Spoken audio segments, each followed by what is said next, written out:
So usually this means you're treating your romantic prospects differently from the way that you treat your friends. You're not leaning into what makes you attractive, or more often both. And I recognize these sound like sort of opposing pieces of advice, but I assure you they're not. So often what you'll have is somebody who's socially pretty good. They have plenty of friends, they're likable, clever, funny, charismatic, but as soon as you get them in front of somebody they're romantically interested in, they start playing to not lose. They'll stifle and censor themselves on anything that they're worried may not be well received by the other person.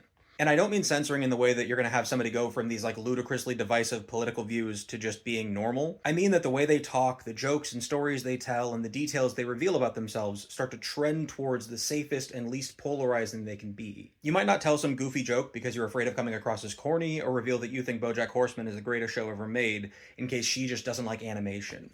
As a side note, my girlfriend did hate animation, and I have since shown her that BoJack Horseman is indeed the greatest show ever made. But these more polarizing, less safe details about you, the things that will make some people dislike you just because of who you are the same things that the people who like you latch onto, and that gives them a reason to enjoy being around you. And on top of that, the most attractive asset that any man has, which I think should be the most attractive asset for anybody, but the world is not the way that I believe it should be. Anyway, the most attractive asset that any man has is your passion.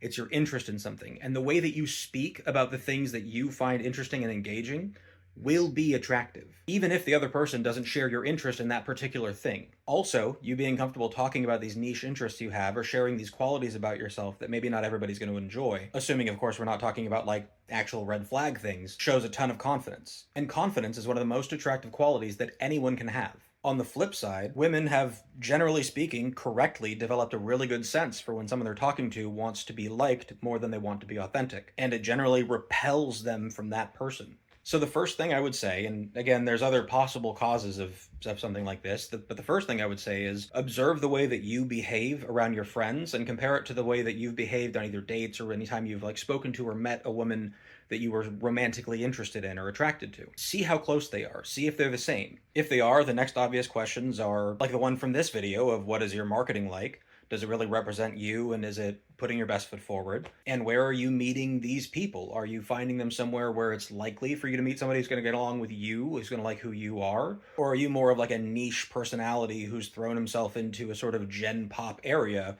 where the likelihood of finding anybody who's really going to like you is very low? And for what it's worth, at some point in my life, I had all three of these problems. So I feel you, man.